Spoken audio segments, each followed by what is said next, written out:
Bonjour, être heureux ou être zen, c'est le thème de notre émission de ce matin, c'est toute la problématique du bonheur. Au moment de la Révolution, Saint-Just disait « Le bonheur est une idée neuve en Europe » et pourtant le thème du bonheur planait sur les travaux des philosophes depuis fort longtemps.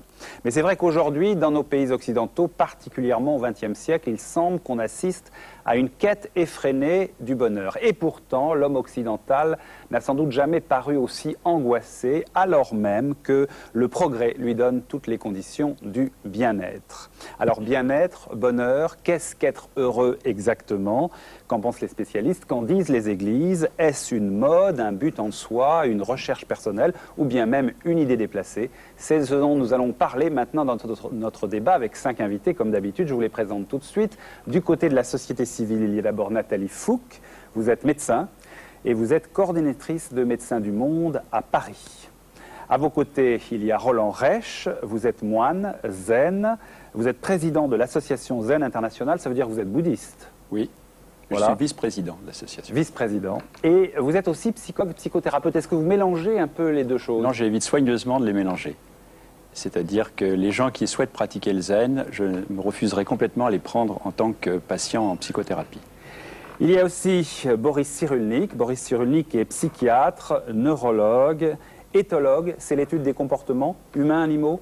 L'étude des comportements en de général. Tout être vivant. Voilà. Vous êtes professeur à Toulon. Il y a un mot que vous avez presque lancé, enfin vous avez pris un mot de la langue française, qui est la résilience, qui est lié à notre débat, c'est pour ça que je vous en parle. Qu'est-ce que c'est la résilience? C'est une aptitude à reprendre un type de développement après un traumatisme et malgré des conditions contraires. C'est-à-dire qu'après un traumatisme, une vie est encore possible, même si parfois c'est un peu coûteux. Même si on a eu un drame terrible, par exemple, on peut surmonter et être heureux, éventuellement. C'est ce dont on parlera tout à l'heure. Alors, du côté des référents religieux, il y a Jean-Daniel Causse. Jean-Daniel Causse, vous êtes pasteur et vous êtes professeur à la faculté de théologie de Montpellier. Et puis, à vos côtés, Emmanuel Lafont. Vous êtes prêtre, responsable de la coopération missionnaire pour l'Église catholique. Vous avez été missionnaire vous-même? Tout à fait, oui. J'ai passé 13 ans en Afrique du Sud et 11 ans dans Soweto. Dans Soweto, c'est-à-dire les townships la plus grosse des townships autour de Johannesburg. Vous nous parlerez de votre expérience et du bonheur qu'on peut rencontrer justement à Soweto. Alors le bonheur, c'est vrai qu'aujourd'hui on le recherche beaucoup, sans savoir toujours le définir. Alors, pour commencer cette émission, eh bien, je vous propose d'écouter ce qu'en disent les jeunes. Valérie Manuel les a interrogés et a retenu quelques-uns de leurs propos les plus significatifs. Je crois que c'est une très bonne introduction à notre émission. Écoutez-les bien, vous réagirez après. Écoutez. Quel bonheur! Nous serons très heureux et nous resterons amoureux. Le bonheur, c'est le soleil, Non. Être amoureux, le bonheur. Moi, mon bonheur, c'est lui. Voilà. Je peux pas vous répondre ce que c'est que le bonheur. Non, parce que donc, je fais des études de philosophie et en 3 secondes, c'est impossible de vous dire ça. C'est pas compliqué, le bonheur. Donc, il n'y a pas besoin de philosopher 150 ans quand on le ressent et si on l'a, c'est chouette, quoi. C'est plein de choses simples de la vie quotidienne ou des choses, ou des voyages, ou des rencontres, des enfants. La prise de risque peut-être, la surprise, l'étonnement, des sensations enfin plutôt fortes. Pourquoi? Parce que dans ces moments-là, on se met en jeu, je sens. C'est le bonheur des gens que j'aime, qui me rend également heureux. Le contraire du bonheur, à mon avis, ça doit être franchement la solitude. C'est le fait d'être vraiment isolé, être mis en marge, être exclu, quoi. Je pense que ça doit être ça pour moi. L'ennemi du bonheur, c'est le temps, parce que au fil du temps, les choses peuvent se dégrader. C'est quoi le bonheur? C'est d'être à l'abri quand il pleut et qu'on sent qu'on va être douché. Ah oui. Le bonheur, c'est qu'on se lève pas de bonheur. Voilà.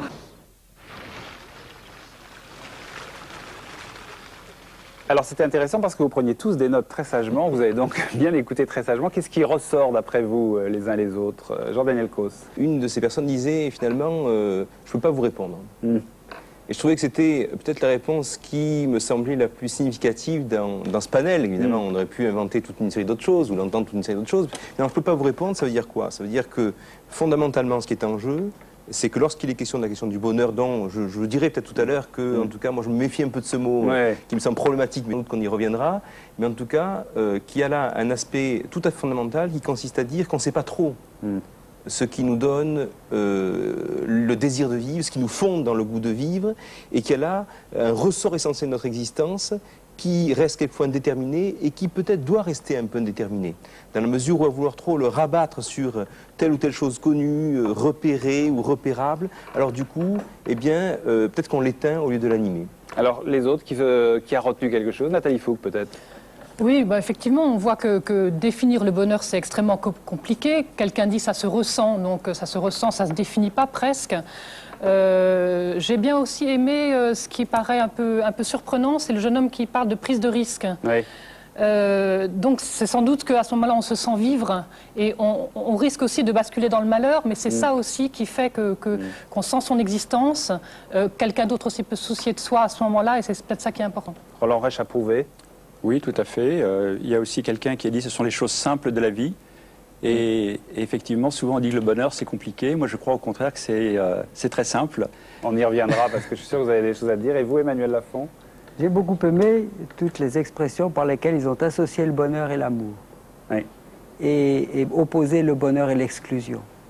Et ça m'a fait penser à ce que vous aviez dit au début de cette émission. Nous avons toutes les conditions du bonheur dans notre société. Je me demandais ce que ça voulait dire et je pense qu'effectivement, je ne suis pas sûr qu'on ait toutes les conditions du bonheur si ce ne sont pas cette capacité d'être ensemble et d'aimer. Boris Cyrulnik, on le définit, le bonheur? Comme tous les processus fondamentaux, c'est difficile à définir. Qu'est-ce que la vie? Qu'est-ce que l'amour? Qu'est-ce que Dieu? C'est difficile à définir. C'était amusant parce que dans le reportage, il y avait à la fois une fille qui disait je ne peux pas vous dire, en 3 secondes c'est impossible, et puis un autre qui disait c'est très simple. Voilà. Mais oui, mais c'est ça. Parce que presque tous ont quand même dit que le bonheur c'est l'autre, le malheur c'est être seul. Oui. Presque tous on le dit. Alors, ça reflète une réalité. Enfin, voilà, je ne peux devenir moi-même qu'avec un autre. Seul, je suis sûr de ne pas être heureux. Alors ça c'est clair. La valeur prédictive là, elle est de 100%. Seul, je ne serai pas heureux. Alors, pour ce qui est de la dame qui a dit « ça se ressent », c'est vrai, mais ce qu'on sent, le sentiment, c'est quelque chose qui est provoqué par une représentation. Par une représentation de mots, un discours, ou par une représentation d'images, on le sent dans notre corps. C'est-à-dire quelque chose qu'on imagine modifie notre corps et modifie la manière dont on éprouve le goût du monde. Donc c'est vrai. C'est-à-dire que ce n'est pas un état réel, c'est une représentation, le bonheur?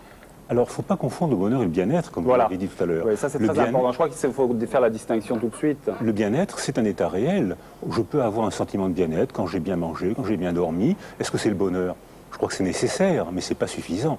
Je crois que pour avoir le bonheur, il faut d'abord que je ne sois pas malade, il faut que j'ai du bien-être, et en plus que j'ai un supplément d'âme, que j'ai une représentation qui provoque en moi une émotion que je vais réellement ressentir.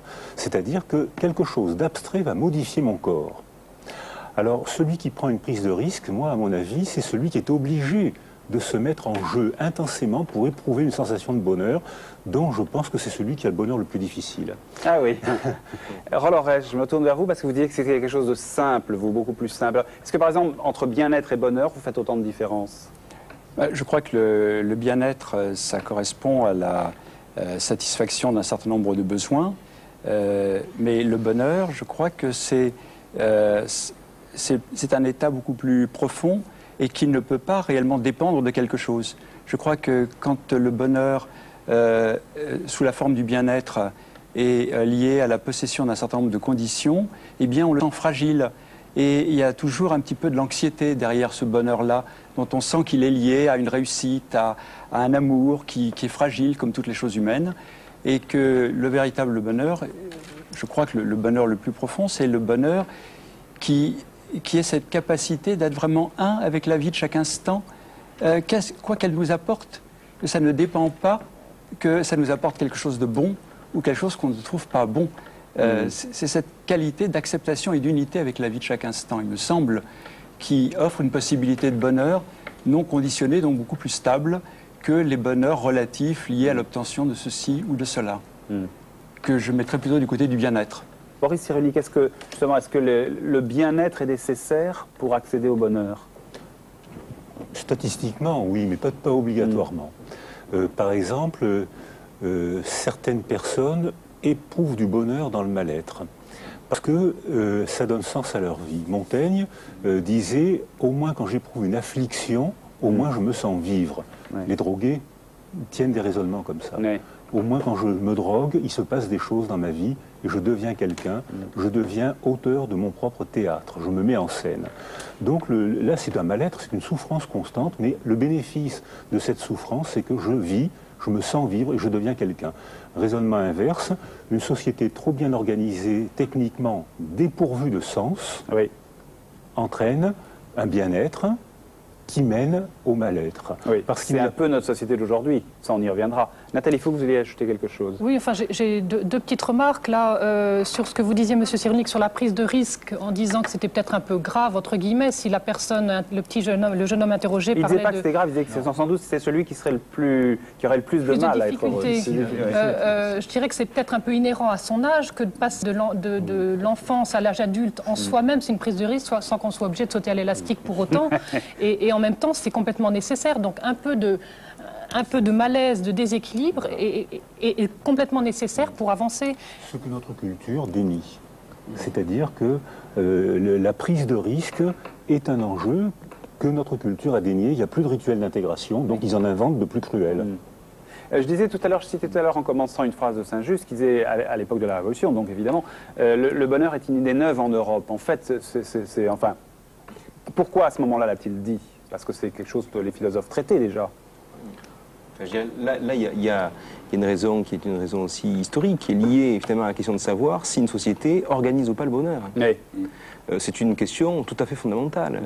Moi, je trouve très problématique. C'était la volonté à cette époque-là d'organiser le bonheur. Je veux dire, il y a l'idée sans laquelle, au-delà du droit à faire valoir, des lois à mettre en œuvre, de la cohabitation possible, tout ce qui est finalement un État organise, il y a l'idée sans laquelle le sens, en tant que tel, serait du ressort d'un État. Ce qui est une idée ancienne, alors peut-être pas ça juste, mais qui est une idée très dangereuse. Très dangereuse, parce qu'on voit bien comment il y a là l'idée sans laquelle, alors on pourrait indiquer la dimension du sens à un sujet, à un être humain. Or, au fond, c'est à chacun, pour lui-même, de pouvoir le construire, le penser, et peut-être essayer de le vivre un petit peu. Mais en tout cas, que ce ne soit pas planifié comme un horizon politique en tant que tel. Oui, le bonheur, Saint-Just voulait dire effectivement que c'était la société et que le bonheur social pouvait être acquis ici-bas. Parce qu'avant Saint-Just, les philosophes qui travaillaient le bonheur le travaillaient entre deux paradis. Le paradis perdu et le paradis à reconquérir. Mais est-ce que ce n'était pas lié à l'importance de la religion dans ces sociétés, justement? Parce que le bonheur ne pouvait être que métaphysique, c'est-à-dire avant la vie ou après la mort. Et c'est vrai que du coup, il y a bien une dimension utopique qui est maintenue, au sens où ce qui est posé, c'est que c'est précisément le lieu de l'impossible. C'est-à-dire que c'est pas de poser finalement que c'est pas réalisé dans ce monde-ci, dans cette vie-ci, signifie précisément quelque chose que notre culture peut-être oublie, c'est le fait que cette dimension du bonheur, de plénitude qu'on peut chercher, etc., c'est pas pour aujourd'hui. Alors c'est problématique de le projeter, je dis pas que c'est pas problématique de le projeter, mais au fond, ça peut aussi fonctionner comme barrière, aussi comme interdit en tant que tel, et comme horizon finalement utopique. Alors justement, je m'adresse à vous deux, puisque vous êtes les référents religieux. Est-ce que la religion a quelque chose à dire sur le bonheur? Je le crois, oui. Je pense que les paroles les plus phénoménales du Christ sont précisément des paroles de bonheur. Vous croyez vraiment? Parce que honnêtement, moi quand j'ai appris le catéchisme, j'ai plutôt eu le sentiment que ce n'était pas le bonheur sur terre. Oui, peut-être qu'on a plus proposé le catéchisme que l'évangile. Alors ça, c'était un problème. Moi, je parle de l'évangile, je ne parle pas du catéchisme. Le message fondamental des béatitudes, c'est heureux. Lorsque le Christ réunit et rassemble ses disciples avant de les quitter, il leur dit, je ne vous appelle plus serviteurs, je vous appelle amis. Ce que je vous demande, c'est de vous aimer les uns les autres, et je vous dis cela pour que votre joie soit parfaite. Oui, mais aussi quand il dit heureux ceux qui ont faim parce qu'ils seront rassasiés plus tard, non? Oui et non, parce que sa propre attitude et son propre passage sur les routes de Galilée fait qu'il rassasiait les gens. Et qu'il invitait les gens à partager de telle sorte que les gens soient rassasiés. Il ne reportait pas, je crois, le bonheur à un je ne sais quand, même si on ne peut pas tout atteindre, peut-être tout de suite. En tout cas, sa vie avec les gens, avec les hommes et les femmes de Galilée, était une vie qui redonnait du bonheur aux gens, qui redonnait de la vie, qui redonnait de la santé, qui redonnait l'impression d'être quelqu'un.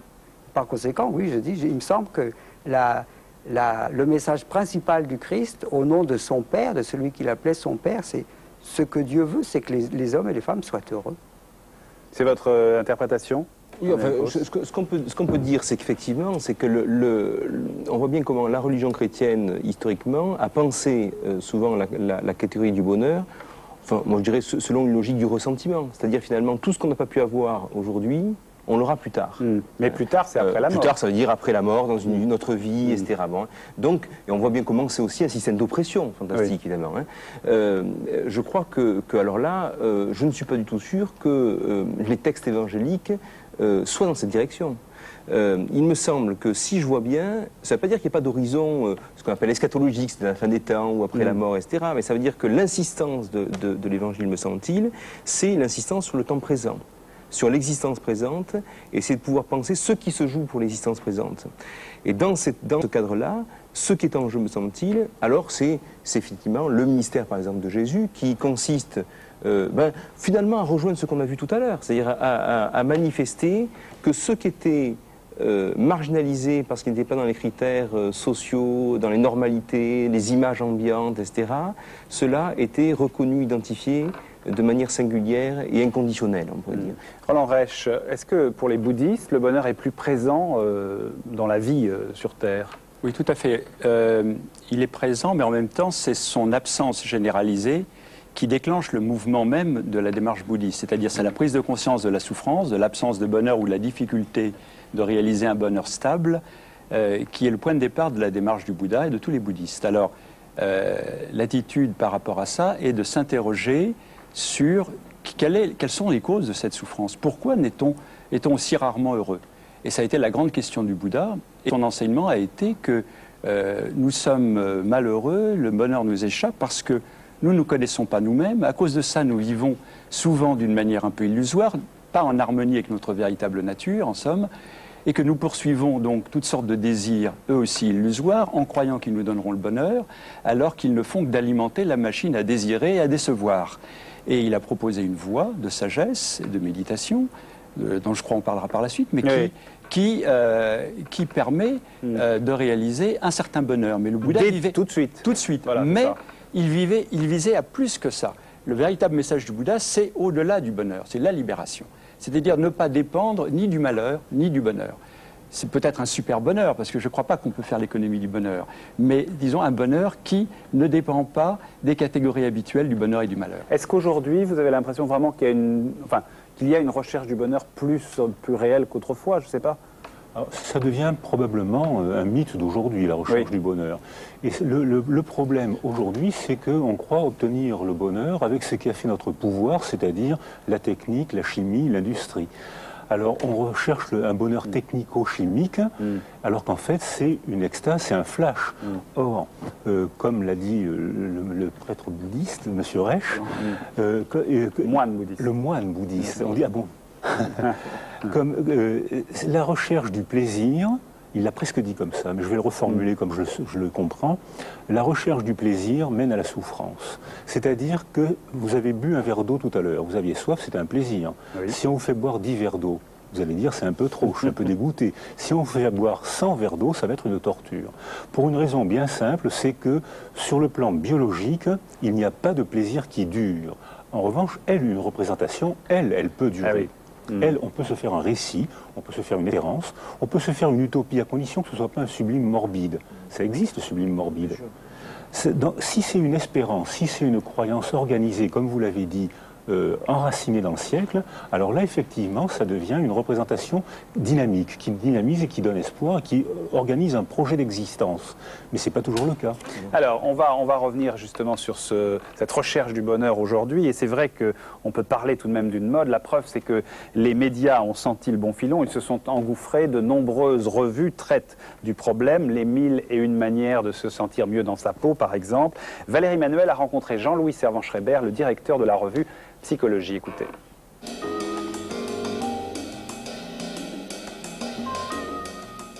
La quête du bonheur n'obéit pas à des recettes, mais cependant, quand on achète un magazine, on achète une espérance de bonheur. Non, je ne crois pas du tout, et je crois que ce serait une imposture que si nous prétendions être cela. nous disons simplement mieux vivre sa vie. Qu'est-ce que ça veut dire? Ça veut dire que devant chaque situation de vie, chaque problème relationnel, chaque attitude que nous avons, il y a peut-être une meilleure manière de l'aborder, une approche plus tranquille, un peu dépiégée pour ne pas être à la remorque ou à la merci des autres, parce qu'on utilise sa propre réflexion et sa propre sensibilité. Ça n'oublie pas à des recettes, mais ça obéit à des modes. Oui, mais là encore une fois, si vous voulez, il est dans le rôle des médias d'insister sur les modes, et moi, je m'en défie complètement, parce que ce qui compte et ce qui fait que nous sommes bien dans notre vie est aussi vieux que l'humanité. De pouvoir se départir de la souffrance, de pouvoir lutter contre ce qui nous fait mal, eh bien là, il n'y a pas de mode. Heureusement qu'il n'y a pas de mode, c'est vraiment le fond de l'affaire. La recherche du bonheur, la recherche de la connaissance de soi, est-ce que c'est un marché porteur, à votre avis? Vous employez à propos, enfin je veux dire à dessein, des mots provoquants, je ne tomberai pas dans votre piège. C'est évidemment pas en termes de marché qu'on peut exploiter ça. C'est pas parce que j'ai un journal qui marche bien que je vais confondre le fond de l'âme humaine avec du marketing. Ce sont deux choses différentes. Comme directeur, disons, du contenu du journal, c'est moi en tant qu'individu, avec mes convictions personnelles et avec ma propre conscience, que j'essaye de dire des choses qui me paraissent justes. Alors si ça plaît, tant mieux, et si ça plaît pas, je ne vais pas tordre ça pour des raisons matérielles. Voilà, alors je crois que ce sujet reflète bien le paradoxe de notre société, c'est-à-dire que le succès de ces revues, comme Psychologie, comme beaucoup d'autres, montre bien qu'à la fois il y a une recherche effrénée du bonheur, peut-être, mais la société n'a sans doute, Boris Cyrulnik, jamais été aussi dépressive. Est-ce que c'est vrai d'abord, et comment on explique ça? Je crois que c'est vrai. L'Organisme mondial de la santé dit que la dépression sera la maladie du XXIe siècle. Je crois que c'est vrai. Pour la raison, l'explication que je me suis donnée est à peu près la suivante. Quand on vivait dans un contexte immédiat, quand on vivait dans la survie, à ce moment-là, ou bien on était adapté, ou bien on était mort ou malade, éliminé. On n'avait pas le temps. Un jeune tout à l'heure a posé le problème du temps. Oui. On n'avait pas le temps de s'en faire une représentation, c'était la vie ou la mort. La première révolution, la première, peut-être pas la mode, mais le premier discours social important sur le bonheur, ça a été le XIe siècle, quand il y a eu la découverte technologique, quand il y a eu le soc de charrue en fer, qui a fait disparaître la famine et la mort des enfants, le moulin à vent, le saurage des harengs. La famine a disparu, et quand 2 siècles plus tard, un Européen sur 2 a disparu au cours de la Grande Peste, oui, on s'est retrouvé dans un milieu riche et endeuillé. Et à ce moment-là, le bonheur est apparu parce que c'était le bonheur quotidien et non pas seulement le bonheur avant la vie ou après la mort. C'était le bonheur quotidien. Il fallait, et on le voit dans l'art. L'art, c'est le tapis sur la table, c'est les objets du quotidien, c'est le lièvre, c'est les fruits, c'est le berceau des enfants, c'est les beaux vêtements. C'est-à-dire que le bonheur est devenu quotidien parce qu'il y a une révolution technique et philosophique. On reviendra sur le progrès. Je voudrais qu'on revienne sur ce paradoxe apparent, je ne sais pas s'il existe. Roland Reich et Nathalie Fouque. Roland Reich, vous constatez aussi ce paradoxe d'une société qui recherche beaucoup le bonheur, mais qui est très déprimée ? Bien sûr, mais moi ça me paraît tout à fait naturel. Je pense qu'au XXe siècle, on plaçait toujours le bonheur pour plus tard, soit dans l'au-delà, soit après la Révolution, pour ceux qui avaient une idéologie révolutionnaire et qui a quand même mobilisé beaucoup de monde. Oui. Maintenant, on ne croit beaucoup plus à ces idéologies-là. Donc maintenant, il ne reste plus qu'une chose, c'est être heureux maintenant. Autant qu'il est possible. Mais moi, je ne crois pas que ce soit un mal, mais ça peut être déprimant, parce qu'il est très difficile d'y arriver apparemment si on ne comprend pas que pour être heureux maintenant, il y a une démarche spirituelle fondamentale à adopter, qui est vraiment de laisser tomber les illusions et les idées fausses que l'on se fait de soi-même et d'arriver à une meilleure connaissance de soi-même. Pour moi, on ne peut pas être heureux si on ne se connaît pas soi-même. Et je crois que c'est une des raisons du succès d'un certain nombre de pratiques de méditation, et que finalement, la dépression, elle vient quand on rattache le bonheur à l'objet.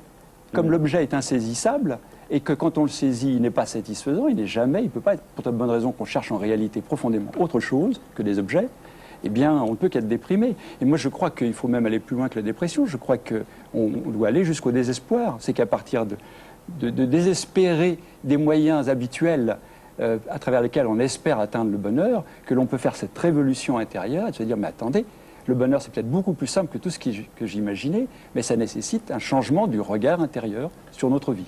Nathalie Fouque.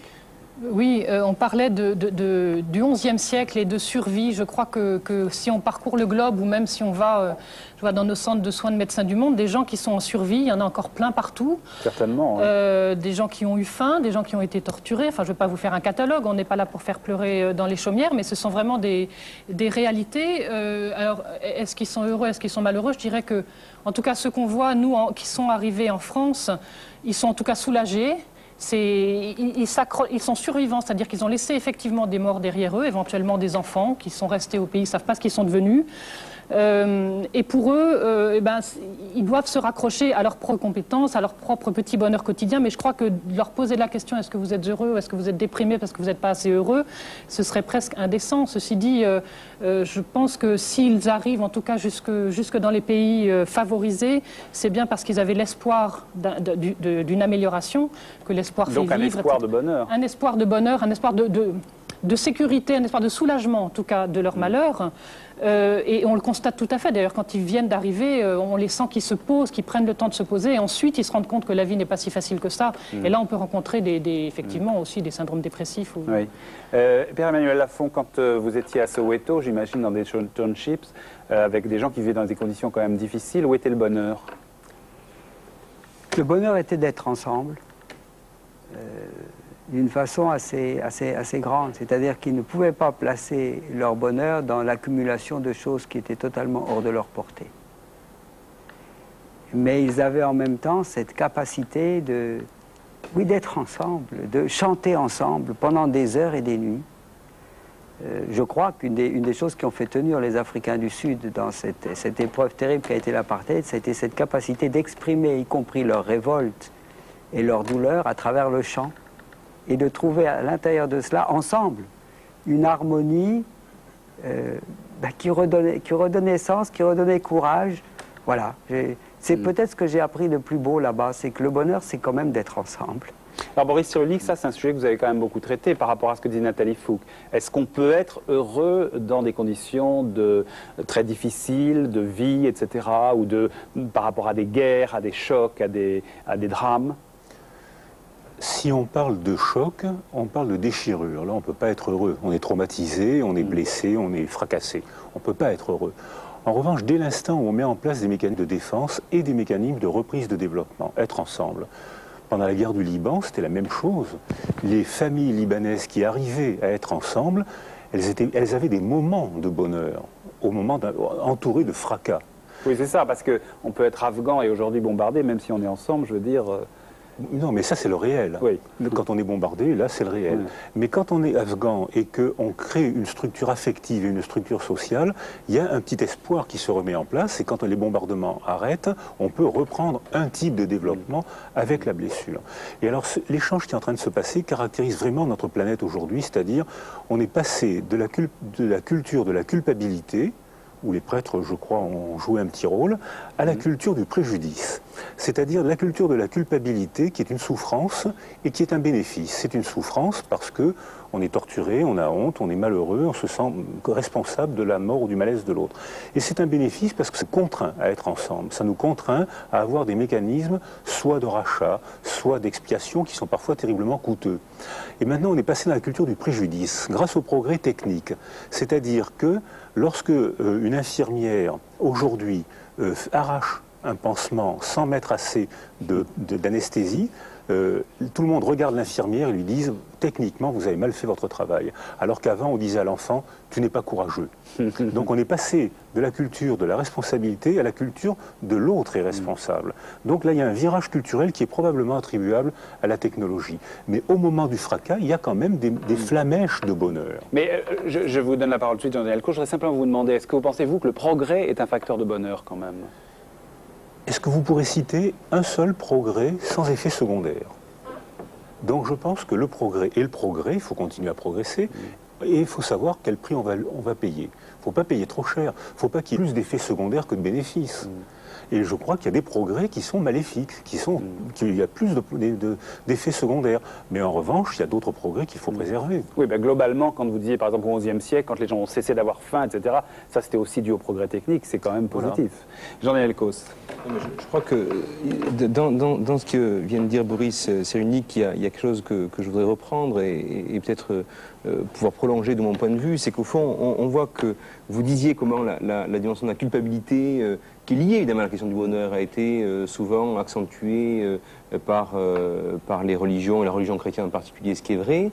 On voit aussi comment aujourd'hui notre culture engendre un nouveau type de culpabilité. Qu'il faudrait en tout cas pouvoir au moins dire. C'est par exemple, on est en train de discuter de l'action du bonheur, mais quand ça devient une espèce d'impératif qui consiste à dire finalement il faut être heureux, un peu comme on l'a vu, il faut être jeune, dynamique, il faut avoir ceci, avoir cela, etc. C'est la condition en tant que telle. C'est-à-dire que le sujet contemporain est constamment mesuré à des images de lui-même, qui sont des images à l'égard desquelles il est toujours finalement en deçà, et que du coup, eh bien, ça crée beaucoup de souffrance finalement de cette manière. Et on voit bien que, pour le dire de manière plus générale, qu'une société comme la nôtre, qui n'est plus capable de penser et de représenter du coup la question de la souffrance en tant que telle, engendre de la souffrance. C'est ça le paradoxe dans lequel nous sommes. C'est la culture de l'immédiat. On vit dans l'immédiat, or toute jouissance s'arrête. Donc la culture de l'immédiat mène à l'amertume, mène à l'arrêt de la jouissance, donc à la frustration, donc à l'acrimonie, au préjudice. Alors bien sûr, la représentation, elle est durable, et la représentation ne peut la faire qu'ensemble, par des discours. C'est pour ça que ces journaux sont quand même utiles, parce qu'ils font un discours social. Roland Reich, alors là je reviens par exemple sur des conditions de vie très difficiles, par exemple dans certains pays bouddhistes qui sont sous la domination politique, d'autres qui sont opprimés. Est-ce qu'on peut être heureux quand même dans ces conditions-là? Et quelles sont les conditions pour l'être? Bien sûr, l'oppression politique est certainement une cause de malheur et ne favorise pas le bonheur, mais on peut aussi vivre dans des conditions où il n'y a pas de telle oppression politique et être opprimé par autre chose. Donc encore une fois, je crois que, par exemple, il y a des gens qui ont découvert véritablement une dimension profonde du bonheur en étant en prison. Parce qu'en prison, ils ont brusquement changé complètement leur vision des choses et d'eux-mêmes et sont devenus moins dépendants. Donc, je pense que l'oppression politique est quelque chose d'épouvantable. Et d'ailleurs, les bouddhistes ne sont pas des gens résignés. Et il y a eu beaucoup de mouvements bouddhistes qui se sont engagés dans des mouvements de libération. Il ne faut pas croire que le bouddhisme est purement contemplatif. Le bouddhisme tient compte aussi et essaye d'améliorer les conditions de la vie sociale, des libertés, etc. Mais moi, je crois que le bonheur, il dépend fondamentalement d'un tas de liberté intérieure et d'être libre un petit peu, comme vous y faisiez allusion tout à l'heure, du bonheur lui-même. Le bonheur comme impératif, il n'y a rien de pire pour nous rendre malheureux. Le bonheur, c'est vraiment ce qui... À mon avis, le bonheur, c'est ce qui arrive par-dessus le marché, quand on ne s'y attend pas, mais que l'on a fait ce qu'il fallait faire pour être vraiment en harmonie avec notre véritable nature profonde, d'être humain, et donner du sens à notre vie. Et le bonheur, ça vient par-dessus le marché. Ça arrive comme ça. Et si on est focalisé sur le bonheur, si les téléspectateurs nous regardent en disant « j'espère trouver une recette et qu'à la fin je vais pouvoir être heureux », c'est raté. Ça n'a pas marché. Boris Cyrulnik, vous citez souvent, parce que je reviens à ce que dit Roland Reich, il y a des gens qui ont découvert une maladie grave, par exemple, et qui ont trouvé un sens à leur vie.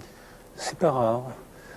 Les drogués font ça. Les drogués savent qu'ils vont souffrir, ils souffrent, et ça leur donne un sens à leur vie. C'est-à-dire que Éric Zorn, c'est l'auteur, il a écrit un livre, il a commencé à donner un sens à sa vie quand il a eu une lutte à mener contre son cancer. Cyril Collard, qu'on a connu il n'y a pas longtemps, qui était intelligent, beau, famille adorable, reçu brillamment à l'école centrale, qu'est-ce qu'il dit ? Jusqu'à maintenant, j'ai écrit une biographie à page blanche. Et qu'est-ce qu'il fait pour découvrir qui il est?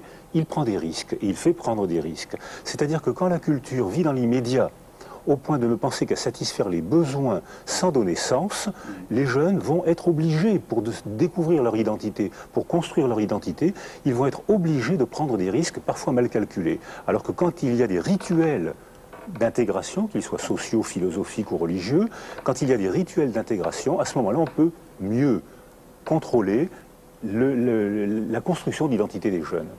Alors, Reich ? Oui. Moi, je voulais rajouter dans ce sens que dans le zen, par exemple, on dit qu'on pratique la méditation comme si on entrait dans son cercueil. Et ce n'est que d'une confrontation avec la mort. Et le risque dont on prend conscience de rater sa vie, de passer à côté de l'essentiel dans la vie, Se mettre à l'instant, moi j'y pense souvent, je me dis, mais je me mets à l'instant de ma mort et je me dis, qu'est-ce que je regretterais à ce moment-là? Eh bien ça, c'est le risque maximum, de mourir et de se dire, merde, je suis passé à côté. Et ça, quand on prend conscience de ce risque-là, c'est un énorme stimulant pour une révolution spirituelle. Alors il y a le plan personnel aussi, je me tourne vers vous Emmanuel Lafont, puisque vous parliez tout à l'heure d'être heureux par exemple dans les townships, mais vous-même quand vous étiez là-bas, est-ce que ça vous rendait heureux d'être avec eux? Certainement, j'ai trouvé beaucoup de bonheur, j'étais aussi révolté qu'eux très souvent, mais il y avait entre nous une solidarité, une confiance, une volonté de faire ce qu'on pouvait faire pour que ça change, qui galvanisait entre nous un esprit de partage et de tendresse aussi, et donc de bonheur. Est-ce qu'un prêtre catholique peut se poser la question, peut se demander s'il est heureux et y répondre oui? Ah mais si vous m'avez posé la question, je vous aurais dit que je suis profondément heureux. D'ailleurs, je vous le dis. Bah, vous me le dites, oui. Et ceux dans notre église ou dans nos églises qui sont, j'allais dire, qui sont en harmonie avec le Christ et son message, sont des gens profondément heureux. Est-ce que c'est parce que Teresa, je pense oui, justement, à l'abbé Pierre. Est-ce que c'est parce que vous avez choisi de vous consacrer aux autres? Je crois, oui. On trouve un bonheur en donnant un sens à sa vie et qu'on ne donne pas un sens à sa vie tout seul. Jean-Daniel Causse.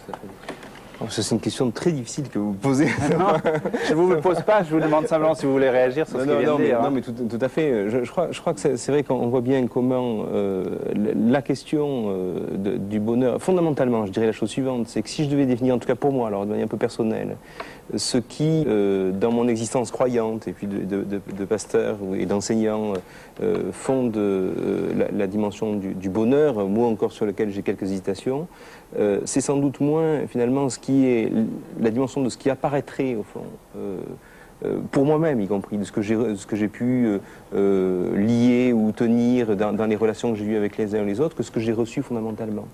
Donc il y a une dimension fondamentale d'un accueil possible dans sa propre existence, de ce qui permet alors, du coup, de donner, d'aller vers les autres, d'offrir telle ou telle chose, etc. Et sans cet élément-là, s'il y a carence cet élément-là, qui est hautement spirituel pour moi, eh bien, alors, du coup, quelque chose est mis en péril dans l'existence en tant que telle. Nathalie Fouque, alors je vous pose la même question, parce que c'est vrai que vous avez été bénévole d'abord en Médecins du Monde, vous avez été médecin, mais vous n'avez jamais exercé, par exemple, en médecine libérale, vous êtes allé bénévole à Médecins du Monde, et puis après, vous êtes occupé toujours dans ce domaine-là. Est-ce que ça répond au même Je dirais que, schéma? Pour être heureux, il faut côtoyer des gens malheureux toute la journée, ce serait très dangereux. Non, certes. Non, certes. Alors, d'un autre côté, c'est vrai que c'est une question qui est difficile, à laquelle il est difficile de répondre quand on voit des gens malheureux toute la journée, encore qu'ils ne se résument pas à leur malheur. Je crois que c'est très important. Je crois qu'il ne faut pas les victimiser. Hein. Ils ont leur propre humour, leur propre qualité, leurs propres compétences tactiques de survie aussi. Enfin, bon, je pense que ça aurait été tout aussi intéressant que je côtoie les vieilles dames du 16e arrondissement que des gens... Voilà. Oui, mais est-ce que ça vous a rendu aussi heureuse? Est-ce que ça m'aurait rendu aussi heureuse? Peut-être, je ne sais pas. Mais c'est vrai que j'ai fait ce métier un peu... parce que quand j'étais jeune, je disais un jour, si j'ai l'occasion, c'est ça que je ferais. C'était presque une évidence. Et puis finalement, je ne pensais pas y passer tellement de temps dans cet épisode-là. Finalement, ça dure parce que je m'y retrouve complètement. Mais... je pense pas que... Alors c'est vrai que on se dit, oui, forcément, je suis obligée d'être heureuse. Par contre, ça, c'est peut-être un peu compliqué. Ça, on se dit, forcément, je ne peux pas dire autre chose que je suis heureuse. Et puis on râle parce qu'on a une contredanse, parce qu'il pleut, etc. Et heureusement, je veux dire, la vie, c'est quand même ça. Et eux aussi, quelquefois, ils râlent parce qu'il pleut. Et bien, malgré tous les autres malheurs qui les accablent, entre guillemets. Donc je ne sais pas si je suis heureuse ou pas. Alors on va y revenir tout de suite parce que on va reparler de la recherche personnelle justement. Je ne sais pas si le bonheur ça se travaille en tout cas, mais la recherche du bien-être, l'équilibre de soi, oui. Et en voici un exemple. On va parler de la méditation justement. Christian Gandiol, lui, est un chrétien. Il est père de 3 enfants. Il organise une méditation zen dans un couvent des frères maristes qui l'accueillent dans la volonté de s'ouvrir justement. Alors ceux qui participent à ces méditations viennent de tous les horizons. Et j'ajoute pour qu'on comprenne bien le sujet que Christian Gandiol ne se sent pas du tout bouddhiste, donc c'est bien en tant que chrétien qu'il organise ces séances. Valérie Manuel, reportage. À vouloir saisir l'insaisissable, on s'épuise en vain. Cesse de faire, cesse de forcer, cesse de vouloir, et tout se trouvera accompli naturellement. Lama Gwendun Rinpoche. J'ai commencé à pratiquer il y a 11 ans parce que je trouvais à partir de cette pratique un moyen, je crois, de me simplifier. Moi j'aime beaucoup ce terme de simplifier parce que c'est ce que je ressens de plus en plus, c'est que j'ai l'impression progressivement de revenir à celui que j'étais enfant. Donc cette pratique quotidienne le matin de 8h moins le quart à 9h moins le quart me permet donc ensemble avec le groupe, parce que le groupe c'est important, de me rapprocher de la vie, de cette vie que je mène au quotidien, que dans mon travail, je travaille dans un hôpital, et d'essayer d'être au plus près de moi-même. C'est ça pour moi le bonheur, c'est simplement accueillir ce qui est là et essayer de le vivre simplement.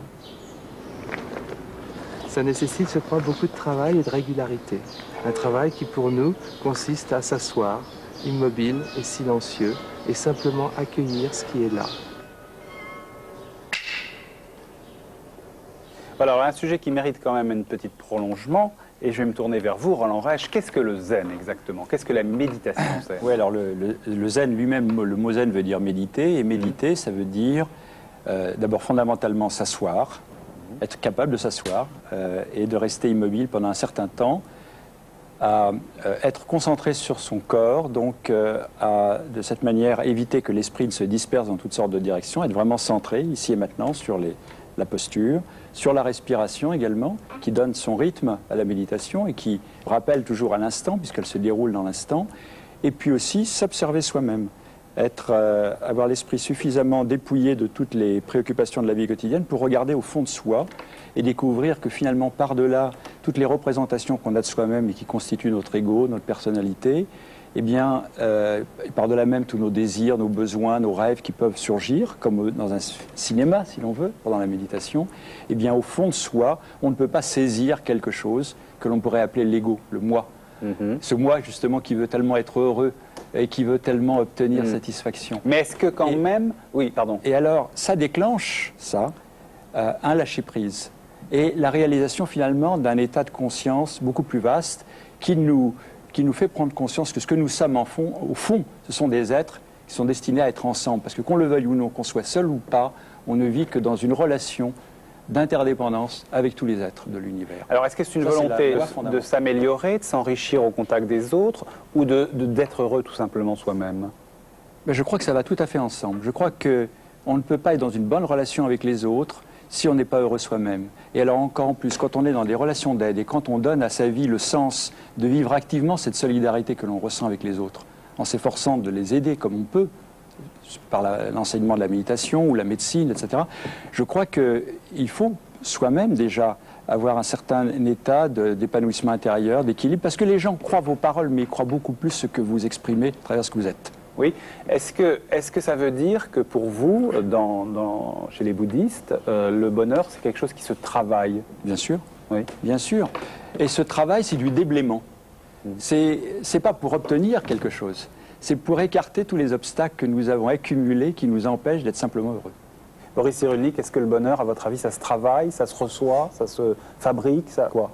Ça se fabrique, ça se travaille. Et notre culture a tendance à le fabriquer un petit peu. C'est-à-dire que ça se travaille parce qu'on ne peut que faire un discours ensemble. C'est-à-dire que pour que je fasse un discours, il faut qu'il y ait un autre à qui je l'adresserai. Donc je dépends de l'autre et mon bonheur dépend de l'autre. Et quand on était chasseur-cueilleur, on pouvait être côte à côte sans parler, on pouvait brouter, manger des petits insectes tranquillement et en tirer les 120 ans d'existence qui nous étaient dus normalement. Mais depuis que la technologie se développe, on dépend de plus en plus des autres. D'où l'importance du discours social qui, lui, fait lien. Avant, le lien, c'était le côte à côte. Et maintenant, il faut remplacer ce côte à côte par autre chose, puisque là, la technologie, on dépend tous de tous les gens qui sont autour de nous. On ne peut pas faire ça. Mais est-ce que vous voulez dire aussi que le bonheur ne peut se voir que dans le groupe? Ce qui rejoindrait une des premières interventions d'un jeune qui disait « le pire, le malheur, c'est la solitude ». Alors la réponse claire, c'est que quand on s'occupe d'enfants abandonnés, il ne peut pas y avoir de développement d'humanité. Je ne peux devenir un homme que si vous êtes là. C'est-à-dire que les enfants abandonnés, quel est leur seul objet extérieur à eux-mêmes? Leurs mains, les balancements, les corps, les activités autocentrées. S'il n'y a pas d'altérité, je ne peux rien développer de moi, même si je suis sain neurologiquement, biologiquement, génétiquement, etc. J'ai besoin d'un autre. Nathalie Fouque, est-ce que la notion de groupe, justement, est importante à Médecins du Monde? Est-ce que les gens se reconnaissent dans une communauté? Est-ce que cela leur procure une amélioration de leur vie? Les équipes de Médecins du Monde, vous voulez dire? D'une part, et aussi les gens les gens qu'on rencontre, oui, je crois qu'effectivement, ce qu'on a beaucoup dit, c'est que le pire, c'est l'isolement, c'est ne pas se sentir connu, reconnu, en tout cas, en tant qu'individu et en tant que membre d'un groupe. Éventuellement, là aussi, c'est encore très négatif, mais en tant que... Je pense aux demandeurs d'asile, par exemple, dont la demande a été rejetée et qui vivent ça comme une négation de ce qui leur est arrivé, alors qu'ils ont besoin de cette reconnaissance pour pouvoir faire le deuil de leur bonheur passé, en tout cas, et pouvoir avancer. On voit aussi comme les solidarités communautaires sont importantes. Je pense aux étrangers qui arrivent en France, qui sont très bien soutenus, oui, en tout cas au début, tant que ça peut tenir, par leur communauté d'origine. Alors ça tient ce que ça tient, parce qu'en même temps, ces personnes peuvent vivre chez un oncle, une tante, des amis, mais qui eux-mêmes sont en situation un peu compliquée. Donc après, ça peut se déliter. Mais c'est vraiment fondamental de se sentir faire partie d'un groupe. Quant aux équipes de Médecins du Monde, de travailler ensemble et de travailler dans les mêmes objectifs, avec chacun, ceci dit, sa personnalité, d'arriver à faire un travail commun pour et avec les personnes, oui, c'est très certainement très gratifiant. Oui. Alors ça rejoint ce que disait Emmanuel Lafont aussi tout à l'heure, vous disiez qu'ils étaient heureux parce qu'ils étaient ensemble, quand vous parliez des habitants des townships. Alors j'ai envie d'ajouter quelque chose d'autre, est-ce que aussi la foi comptait dans cette affaire-là? Leur culture, déjà, puisque pour reprendre ce qui vient d'être dit, une des sentences les plus fortes des Zoulous, c'est celle-ci. Une personne ne peut devenir une personne qu'à travers les autres personnes. Voilà. Donc le développement... Ça, c'est dans leur culture. Ah oui, oui, j'allais dire, si vous n'avez pas entendu ça 20 fois dans un mois, vous n'avez pas parlé avec eux. Par conséquent, c'est exact. Mais la foi aussi. J'écoutais avec attention ce que disait M. Rogerèche. Je pratique moi-même une méditation quotidienne. Alors qui n'est pas centré sur moi, mais qui est centré aussi sur un dialogue avec mon Dieu, qui est aussi un autre. C'est la prière? Oui, c'est la prière. C'est la prière qui est un élément, j'allais dire, essentiel aussi, à la fois pour être relié à ce Dieu dont je crois tenir tout, et y compris le bonheur, et tous ceux que Dieu me donne pour frères et sœurs, c'est-à-dire tous ceux que je vais rencontrer dans la journée ou que j'ai rencontrés dans la journée qui a précédé. Mais ça veut dire, Emmanuel Lafont, bon, vous, on comprend bien que vous êtes convaincu que la foi est un élément vers le bonheur. Mais par exemple, pour les gens avec qui vous travailliez dans ces townships, c'était aussi important pour eux? Pour la plupart, mais pas pour tous. Nous discutions peu de foi, enfin, on en discutait dans ma paroisse, mais lorsque j'étais au milieu des activités, j'allais dire, de la société civile, pour faire en sorte que les prisonniers soient relâchés ou que les familles, etc., on ne discutait pas de la foi, on discutait de ce qu'il fallait faire pour que telle injustice cesse, que telle personne soit retrouvée, etc. À l'intérieur de ça, chacun exprimait la foi qu'il avait dans la société qu'il souhaitait construire et dans celle qu'il souhaitait désintégrer parce qu'elle ne respectait pas les personnes. Jean-Daniel Causse. Si au fond il s'agit de dire que la foi serait une dimension qui consisterait à ce qu'on soit en lien avec un Dieu qui viendrait régler les problèmes de l'existence, interviendrait de manière massive, comme par exemple une toute-puissance qui, de façon du ciel, pourrait intervenir dans l'histoire de tel ou tel élément, on voit bien qu'évidemment il y a quelque chose qui est là problématique. Ça peut être évidemment une dimension fantasmatique maintenue, mais je crois qu'on voit que là il y a un deuil aussi à faire de cette dimension-là. Et ça veut dire que si la foi peut être liée au bonheur, alors c'est dans le sens qu'on vient de dire. C'est-à-dire que c'est dans le fait que la foi, c'est, je dirais que c'est finalement la capacité ou la possibilité pour un être humain de faire confiance à la parole d'un autre. C'est ça qui est en jeu. Et là, il y a un élément tout à fait fondamental qui consiste à dire finalement que nous sommes une société qui travaille beaucoup la question de savoir comment on peut être bien avec soi-même, etc., et qui vit une crise du lien à l'autre fantastique. Et que finalement, la dimension du bonheur, c'est pas seulement de penser pour soi-même, du rapport de soi à soi, mais c'est finalement qu'est-ce qui peut restaurer un rapport à l'autre, un lien à l'autre qui soit un lien un peu fondateur, un peu essentiel. Nathalie Fouque, vous pensez, vous, que la foi... Je ne sais pas, par exemple, dans les gens que vous accueillez, il y en a certainement qui croient, qui ont une foi forte. Est-ce que vous avez l'impression que la foi les aide Moi, je suis d'éducation protestante. Oui. Et aujourd'hui? Mais non, je suis agnostique. Agnostique, oui. Ils nous le disent un peu, ce que vous disiez, dans le quotidien, éventuellement, ils nous disent dans quelle mesure la foi peut les aider au besoin. Ils nous disent d'ailleurs, je prierai pour vous, alors on les remercie, voilà. Ceci dit, ceux qui viennent chez nous sont tous en difficulté, même si encore ils ne se résument pas à ces difficultés-là, mais c'est individuel. Je ne peux pas vous dire si le fait qu'ils aient la foi dans un Dieu quelconque les aide ou pas. Je dirais que oui. Maintenant, il y a quand même des religions qui sont aussi très opprimantes, en tout cas dans la pratique de certains. Oui. Et c'est cette pratique même qui fait que de temps en temps, et c'est cette oppression-là qui fait qu'ils se retrouvent chez nous. Bon. Mais non, je ne sais pas, je ne pourrais pas répondre correctement à cette question. Boris Cyrulnik, est-ce que la foi pour vous peut être une clé du bonheur ou bien est-ce que c'est complètement déconnecté? Non, je pense que dans le groupe de recherche qu'on a fait sur les mécanismes de résilience, la foi, la spiritualité joue un rôle fondamental.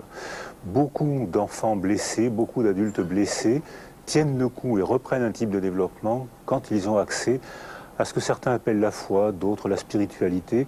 Moi, j'ai envie de dire une forme de transcendance, c'est-à-dire je souffre parce que le réel me fait souffrir, mais je garde en moi l'espoir, une représentation, l'espoir en Dieu, l'espoir en l'homme, que plus tard je pourrai faire quelque chose. Et c'est cette croyance en Dieu, en l'homme, en l'autre, qui fait que j'arrive à supporter le réel où je souffre. Il ne s'agit pas de dire que la guerre c'est merveilleux, je souffre, mais je garde dans mon fort intérieur une petite zone d'espérance, une flamèche d'espoir, où là je sais que je vais un jour la développer. Et dans les camps de déportés, ceux qui résistaient le mieux à l'agression et à l'humiliation de chaque souffle et de chaque mouvement, c'était les communistes et les témoins de Jéhovah. Ouais. Les communistes, parce qu'ils avaient une croyance et ils étaient ensemble, et ils avaient un sens à leur déportation. Ils savaient pourquoi ils étaient là. Je me suis opposé à l'adversaire, j'ai été arrêté, je sais pourquoi je suis là. Les témoins de Jéhovah aussi avaient un sens. Or, ceux qui tombaient les premiers, c'était ceux qui se demandaient pourquoi ils étaient là, parce que ceux-là étaient soumis au coup sans pouvoir le supporter par une transcendance. Et Boris Cyrulnik, vous êtes aussi médecin, vous êtes psychiatre. Les anxiolytiques, c'est important pour être heureux? Pour être soulagé, c'est important, comme la morphine est importante pour soigner le cancer. Mais la morphine ne soigne pas le cancer, la morphine soulage du cancer. Donc quand je vois des gens souffrir, comme il m'est arrivé d'en voir souffrir, je pense que les anxiolytiques peuvent les soulager momentanément. Mais leur donner le bonheur, il n'y a pas de formule chimique du bonheur. Je pense que, et le piège de notre culture... Déjà on a du mal à le définir, alors ça serait... Ah mais le piège de notre culture, c'est justement de faire croire, comme il y a un soulagement, on fait croire qu'il y a une recette chimique du bonheur et qu'avec certaines molécules, avec certains comportements, on va pouvoir accéder au bonheur. Ça, bien sûr, c'est une tromperie. Roland Reich, vous, le bonheur, c'est peut-être réel aujourd'hui ou bien est-ce que ça reste du domaine de l'utopie? Ah non, non, ça peut tout à fait être réel et ma foi profonde, c'est que chacun peut être heureux. C'est d'ailleurs le sens profond du message du Bouddha. C'est de communiquer cette confiance, cette foi au sens d'une confiance profonde que tous les êtres humains ont la capacité de s'éveiller, de se libérer de ce qui fait obstacle à leur bonheur et donc de vivre heureux et avec une grande liberté intérieure. Mais il y a un travail à faire de transformation pour retrouver ce qui est en nous, mais qui reste souvent caché. Emmanuel Lafont. Je crois que le bonheur existe. Je suis étonné de la capacité de bonheur que les gens peuvent se donner les uns aux autres, parfois même dans des situations très compliquées. Je sais que le bonheur n'est pas au bout d'une accumulation de bien-être et d'une accumulation de choses. Et je pense que lorsque notre société aura retrouvé un sens à sa vie qui tiendra dans une solidarité plus grande avec les peuples du Sud en particulier, nous retrouverons une des clés du bonheur, même pour notre société ici. Boris Cyrulnik. Bien sûr, le bonheur existe. La preuve, c'est qu'on le cherche. Voilà, je crois qu'une belle phrase de conclusion. Voilà, merci à tous les 5 d'avoir participé à ce débat. Je vais terminer, bien sûr, en présentant quelques ouvrages de nos invités. Alors d'abord vous, Boris Cyrulnik, les deux derniers, je vais présenter. Il y avait Un merveilleux malheur, qui est celui-ci, qui avait été publié en 99 et puis qui a été republié en poche, donc chez Odile Jacob toujours, mais en 2002, donc cette année. Et puis l'année dernière, vous avez publié Les vilains petits canards. Et puis alors de vous, Roland Reich, eh bien il y a d'abord Moine zen en Occident, donc c'est effectivement votre expérience, j'imagine. Ça c'est publié chez Albin Michel. Il y a Roland Youno Reich, Zen, l'éveil au quotidien. Et puis ce livre au titre provocateur, j'imagine Nom de Dieu, mais j'ajoute que vous l'avez lu sur la Nom est au pluriel, Nom de Dieu. Voilà. Pour les livres, cette émission, je vous le rappelle, a été préparée comme d'habitude en association avec les hebdomadaires La Vie et Réforme. Et j'ajoute que dans le dernier numéro de Réforme, il y avait justement un dossier sur le bonheur. Je vous rappelle aussi que cette émission sera rediffusée dans la nuit de mercredi à jeudi et qu'elle est disponible, bien sûr, comme chaque fois, en cassette vidéo. Vous retrouverez toutes les références de cette émission sur le site internet du Jour du Seigneur, accessible bien sûr par le site France 2, et vous pourrez continuer ce débat sur le forum de discussion.